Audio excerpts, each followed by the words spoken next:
చిన్న చిన్న మీ నాన్నగారు కనిపించడం లేదురా. అయ్యో ఇక్కడ పడుకున్నారేంటండి? నాన్నగారికి ఏమైంది? ఏం మాట్లాడవేంటి? ఏం జరిగింది? ఆయనకు మనకి లేరు చందు. 30 ఏళ్లుగా రాజాని దెబ్బ కొట్టాలని గుంట దగ్గర నక్కల కాపలా కాసింది. తన వల్ల కాలేదు, కానీ నీ వల్ల అయింది.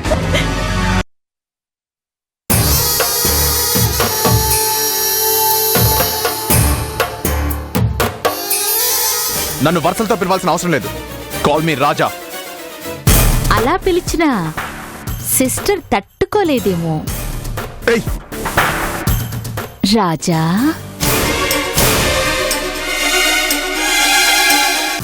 నువ్వు నాకు పార్ట్నర్వి కావాలి. చూడు, అవతల నాకు చాలా పనులున్నాయి. అవన్నీ పక్కన పెట్టి వచ్చింది ఇలా టైం వేస్ట్ చేసుకోవడానికి కాదు. నేను వెళ్తున్నాను. ఆగు బావా. నీ చీప్ బిహేవియర్ కాస్త మార్చుకో. నేనేం చేశాను బావా? ఏం చేసావేంటి? ఆయన ముందు అన్నిసార్లు బావా బావా అని పిలవడం అవసరమా?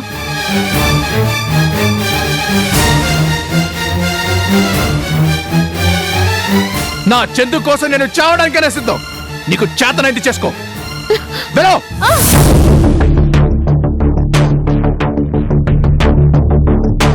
కోరి ప్రేమనందిస్తాను అంటే కాదని శత్రువుగా మారేలా చేసుకున్నావు రాజా. చివరికి అనాథలా చచ్చిపోయావు. నన్ను కాదన్నందుకు నీకు చివరికి ఎలాంటి చావొచ్చిందో చూడు. అమ్మా భార్గవి,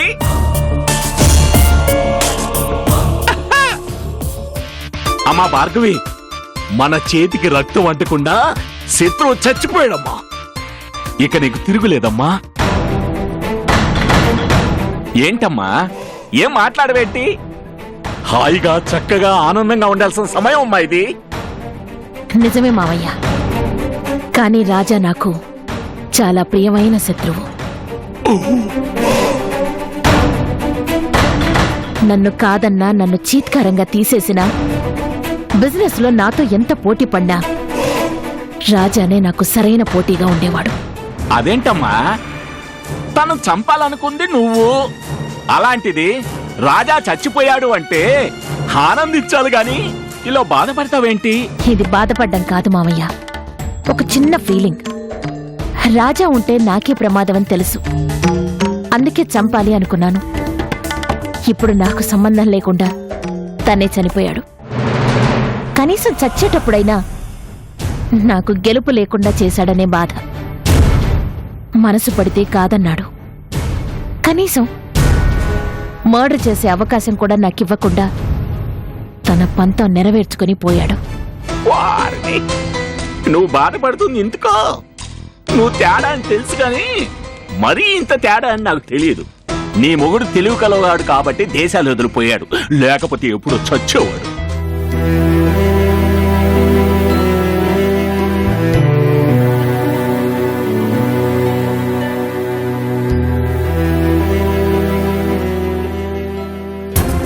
వెల్కమ్ కావేరి, వెల్కమ్. కావేరి, నీ వల్ల ఎంత గొప్ప పని జరిగిందో చూడు. మనం అనుకున్న ఒక పెద్ద అడ్డంకి తొలగిపోయింది. రాజా లేడు కదా, ఇంకా సామ్రాజ్యం మొత్తం నీదే. ఇక నువ్వేం చేసినా అడిగేవాళ్లే లేరు. ఏంటి కావేరి అలా ఉన్నావు? ఇలా జరుగుతుందని అస్సలు అనుకోలేదండి. ఇలా అంటే ఎలా? మావయ్య గారు చనిపోతారని అస్సలు ఊహించలేదండి. డామెట్, అందుకోసం నువ్వు బాధపడుతోంది? రాజా చచ్చిపోకపోతే ఏం జరిగేదో తెలుసా? అసలు నీ పరిస్థితి ఏమయ్యేదో తెలుసా? నువ్వు చేసిన మోసం గురించి నలుగురికి తెలిసిపోయేది. నువ్వు ఎలా ఆయన్ని మోసం చేసి ఆ అపార్ట్మెంట్స్ నాకు రాసిచ్చావో తెలిసేది. అప్పుడు మీ అత్త, చిన్నత్త, చిన్న నిన్ను ఏం చేసేవాళ్ళో ఊహించుకో. ఏం జరిగినా అది మన మంచికే అనుకోవాలి. లేకపోతే నువ్వు నేను ఇద్దరం బలైపోయేవాళ్ళం కావేరి. రాజా గురించి, చిన్నా గురించి నీకు తెలిసింది చాలా తక్కువ. కానీ నాకు బాగా తెలుసు మనిద్దరం కలిసి చేసిన మోసం తెలిస్తే రాజా ఊరుకునేవాడే కాదు. కానీ మనం చేసిందైతే మోసమే కదా, అది మనకి తెలుసు కదా. అయితే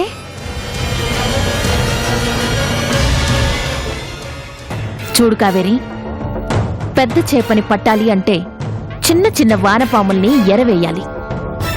వానపాము కూడా ప్రాణే కదా అనుకుంటే మనం వేటాడలేం. నీకు కావాల్సింది చిన్న పతనం. అది సాధించాలి అంటే రాజా లాంటి వాళ్ళు పోతారు, పట్టించుకోకూడదు. అసలిది నీకు గొప్ప విజయం కావేరి, అది నీకు అర్థం కావడం లేదు.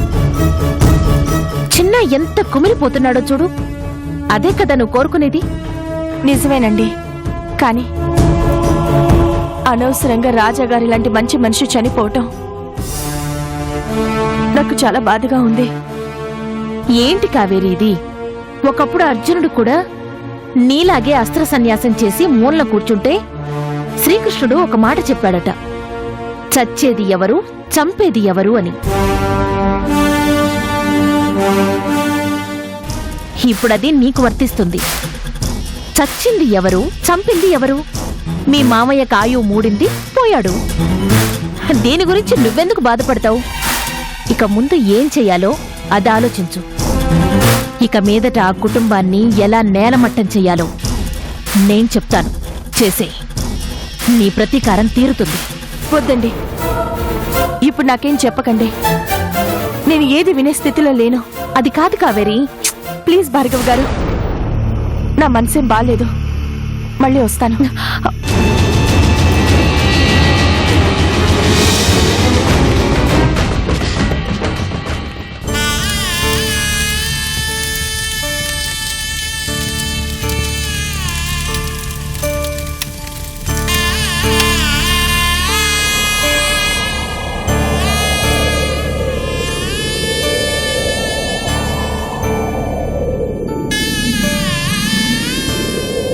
ఎందుకు చిన్న అంత నిష్ఠురంగా మాట్లాడుతున్నావు?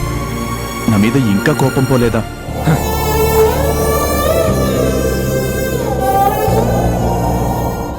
మొదట ద్వేషించిన నేను నీ గురించి తెలుసుకుని అభిమానించాను. ఈ అభిమానం నా ఊపిరి ఉన్నంత వరకు ఇలానే ఉంటుంది.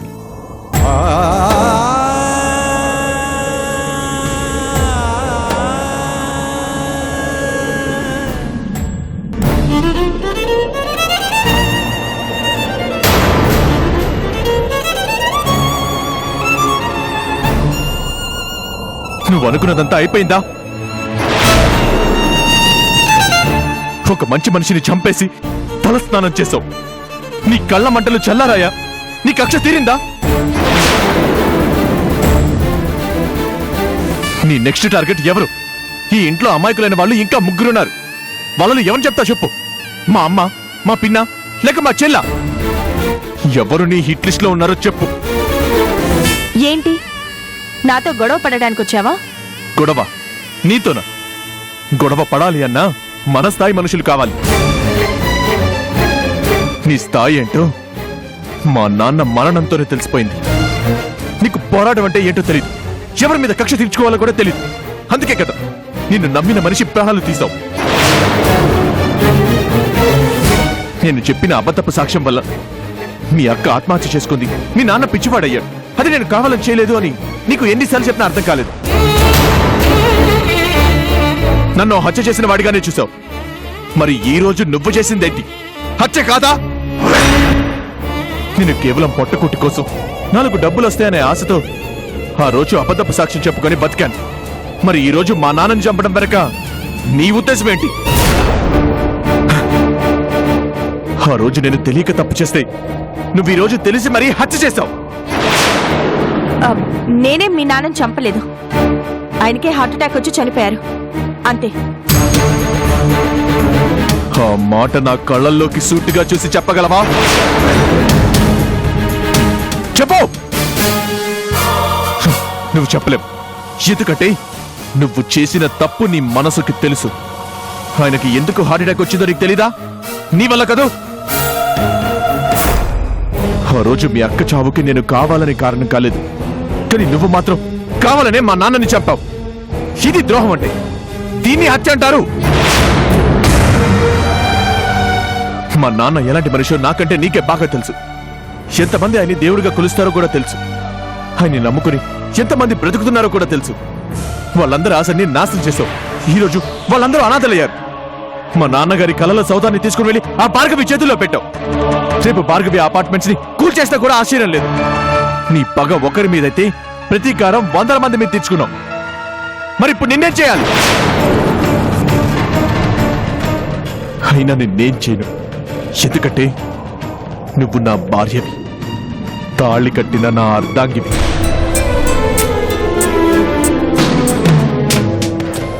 మా అమ్మకి ప్రాణం పోసావు అనే కృతజ్ఞత నాకు ఎప్పటికీ ఉంది. మా నాన్న మనసు గెలుచుకున్నావు.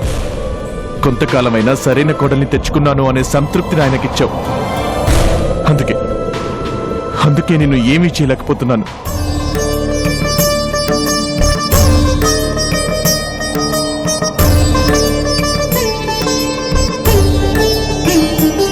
కానీ ఒకటి మాత్రం గుర్తుపెట్టుకో కావేరి, ఒక మనిషి తప్పుల్ని ఖండించాలి అంటే మనం తప్పులు చేయాల్సిన పని లేదు. నా మీద కక్షతో నువ్వు చేయకూడని తప్పు చేశావు. ఈ రోజు నిన్ను అవసరానికి ఆయుధంగా వాడుకున్న భార్గవి రేపు నిన్ను ఒక పావుగా వాడుకుంటుంది. భార్గవి నీడ పాము పడగ నీడతో సమానం. ఏ క్షణంలో కాటు వేస్తుందో ఎవ్వరికీ అర్థం కాదు. జాగ్రత్తగా ఉండు. ఎందుకంటే నువ్వు రాజాగారి కోడలివి. అది గుర్తుంచుకో. మీ నాన్నని నిజంగా నా దగ్గరే ఉంచి ట్రీట్మెంట్ ఇప్పించాను. ఆయన్ని మామూలు మనిషిని చేసి నీకు చూపిద్దాము అనుకున్నాను. కానీ దురదృష్టం కొద్దీ ఆయన తప్పించుకుని పోయారు. మా నాన్నని ఏదో చేసావు అనే కక్షతో మీ నాన్నని నేను పట్టించుకున్నాను అనుకోకు. ఏదో ఒక రోజు నేనే మీ నాన్నని తీసుకొచ్చి నీ ముందు నిలబెడతాను.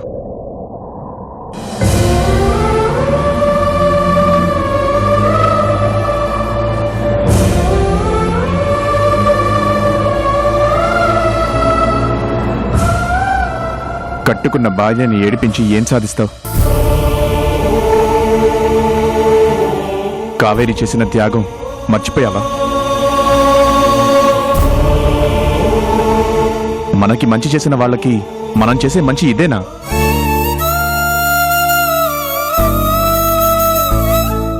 ఆత్మాభిమానం కలిగిన ఏ అమ్మాయి అయినా భర్త ఇంకో ఆడపిల్లతో తిరుగుతుంటే చూస్తూ ఊరుకోద్రా.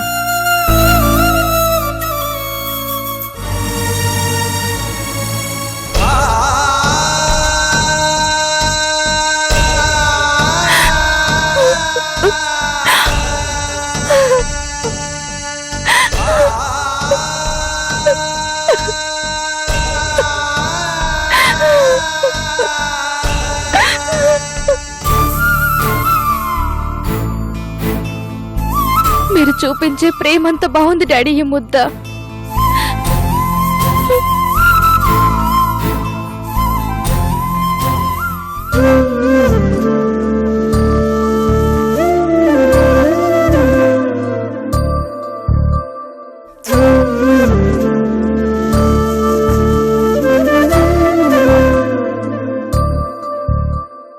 అను వదినా.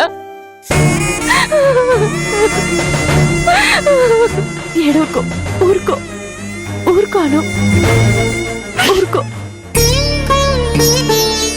ఎంత దారుణం జరిగిందో చూడదినా. మా డాడీ ఇక మాకు లేరు అంటేనే లోకమంతా చీకటైపోయినట్లు అనిపిస్తుంది అదినా.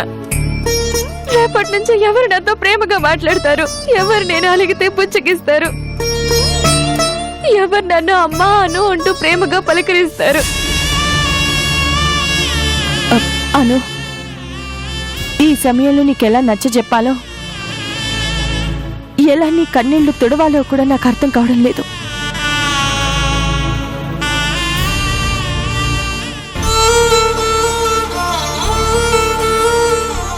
మనుషులు దూరం అయ్యాక కానీ వాళ్ళ మనసులో అర్థం కావు అంటారు.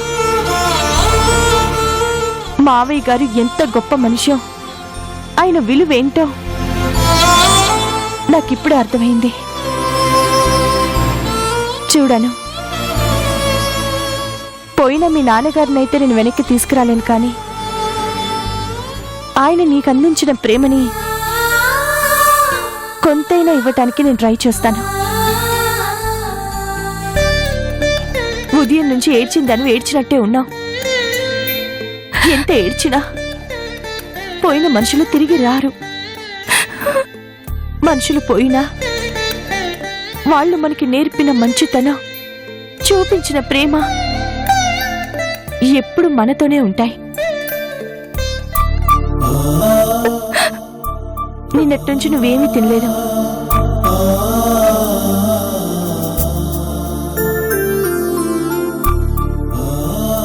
ఇదిగో భోజనం చేయి. వద్దొదినా, నాకు ఆకలిగా లేదు. ఆకలిగా లేదంటే ఎలా? ఇప్పుడే కదా మీ నాన్నగారి ప్రేమని నేను పంచుతానని మాటిచ్చాను. నువ్వు ఆకలితో ఉంటే మావయ్య గారు ఇలాగే వదిలేస్తారా చెప్పు? నీ కళ్ళల్లో కన్నీళ్లు కనిపిస్తే మీ నాన్న నీకంటే ఎక్కువ బాధపడతారు. నువ్వు సంతోషంగా ఉంటే ఆయన ఆనందిస్తారు. సంతోషంగా ఎలా ఉండను వదినా? డాడీ నాకు మంచి ఫ్రెండ్, ఓ మంచి గైడ్, ఒక గొప్ప ఫిలాసఫర్. నా లైఫ్ లో ప్రతి స్టెప్ లోనూ ఆయన నాతో ఉన్నారు.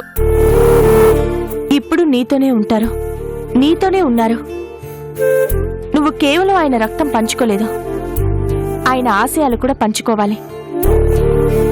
అప్పుడే మీ డాడీ మీద నీకు గౌరవం ఉన్నట్టు. రా కూర్చో.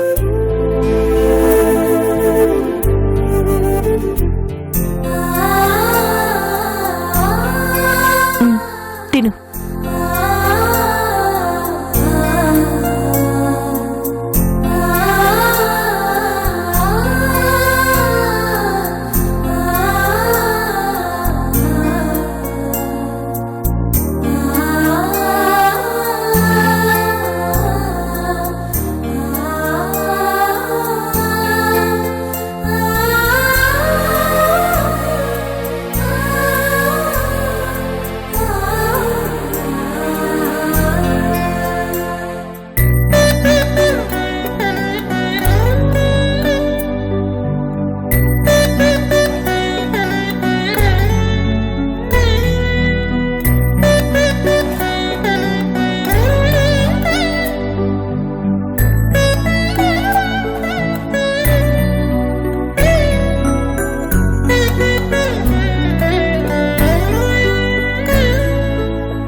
ఏంటమ్మా ఇది? ఇలాంటి సమయంలో ఒకరికొకరు ఓదార్పు అందించుకోవాలి గాని ఇలా ఎవరికి వాళ్ళుగా ఉండటం ఏంటమ్మా?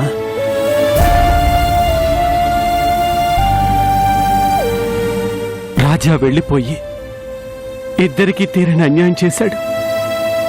ఇద్దరికీ అంతులేని విషాదాన్ని మిగిల్చాడు.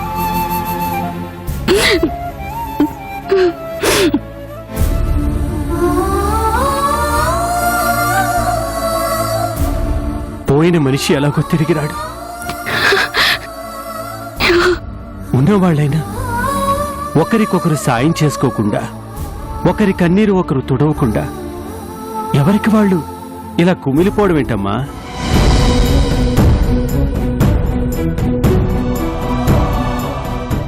ఇది కాదమ్మా రాజా కోరుకుంది. రాజా మీ ఇద్దరిని రెండు కళ్ళులా చూసుకున్నాడు. ఏడ్చినా బాధపడినా ఏ కంటి నుంచైనా కన్నీళ్లే వస్తాయమ్మా. ఓ కంట కన్నీరు, మరో కంట పన్నీరు రావు. ఈ చిన్న విషయాన్ని మీరు అర్థం చేసుకోకుండా రాజాని బాధ పెట్టారు. ఇప్పటికీ అర్థం కాక రాజా ఆత్మని కూడా బాధ పెడుతున్నారు.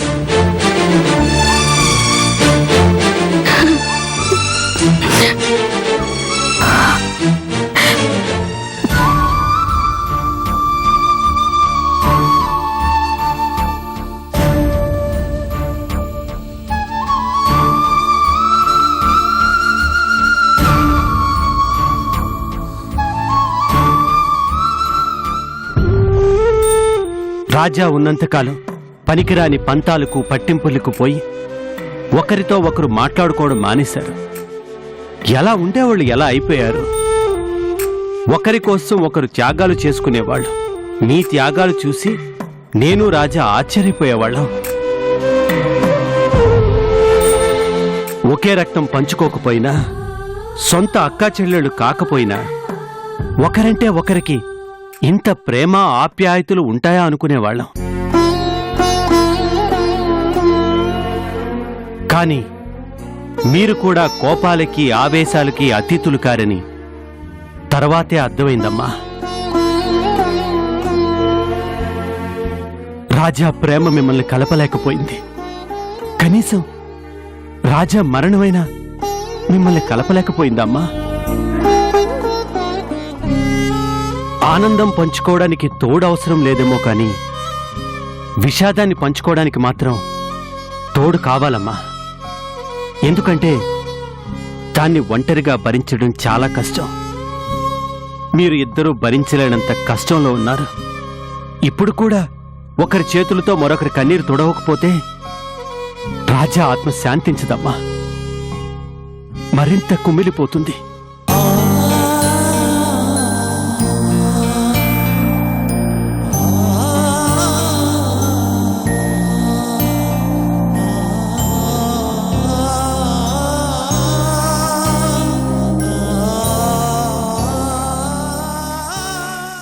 చూడండమ్మా, దురదృష్టం కొద్దీ రాజా మనకు దూరం అయ్యాడు. పుట్టిన ప్రతి మనిషి ఏదో ఒక రోజు వెళ్ళిపోక తప్పదు. కానీ తను పోయినా తన జ్ఞాపకాలు శాశ్వతంగా ఉండాలి. పోయిన వాళ్ళ ఆశయాలు ఆశలు అన్నీ ఉన్నవాళ్లు నెరవేర్చాలి. మీరిద్దరూ రాజా కలలకు ఓ రూపం ఇవ్వాలమ్మా.